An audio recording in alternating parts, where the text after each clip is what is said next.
তুমি তো গরু চড়াও, সাজগোজের কি বোঝো? শ্রীজির সাজসজ্জার মধ্যে যদি সবচেয়ে অপূর্ব কিছু থাকে তবে তা তার কেশ। তার সেই দীর্ঘ কোমল সুগন্ধি কেশ যখন বেনি করা হয় তখন স্বয়ং ঠাকুরজি শ্রীকৃষ্ণ নিজ হাতে তা বিনুনি করেন।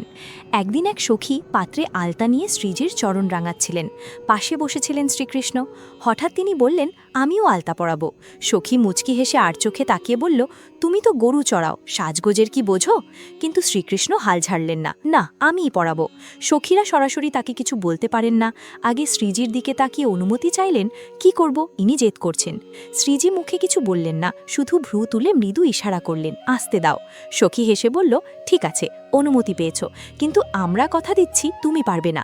ঠাকুরজি আত্মবিশ্বাসে বললেন, আমি কেন পারবো না, সাজাতে জানি। তিনি এক হাতে আলতার পাত্র নিলেন, অন্য হাতে শ্রীজির কোমল চরণ ধরলেন।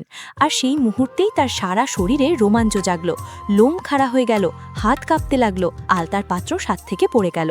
চোখ দিয়ে অঝরে জল গড়াতে লাগলো। তিনি যেন ভুলে গেলেন কোথায় আছেন, কে তিনি। চরণ স্পর্শে সেই প্রেমে তার চেতনা ডুবে গেল।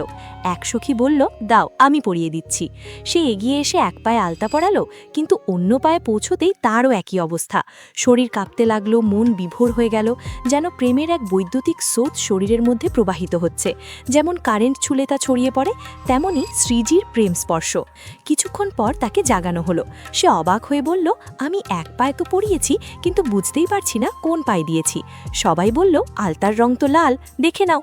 সখী বলল, না, শ্রীজির স্বাভাবিক রঙই তো টকটকে লাল ফলের মতো। আলতার রং আর তার চরণের রং একেবারে একই, বুঝবো কিভাবে? তখন এক সখী বলল, দুটো চরণই হাতে তুলে দেখো, যে পা ভারী মনে হবে বুঝবে সেই পায়ে আলতা লেগেছে। অর্থাৎ আলতার সামান্য স্পর্শ যখন রাধারানীর চরণে লাগে তখন প্রেমের ভারে সেই চরণ আরও গম্ভীর, আরও গভীর হয়ে ওঠে।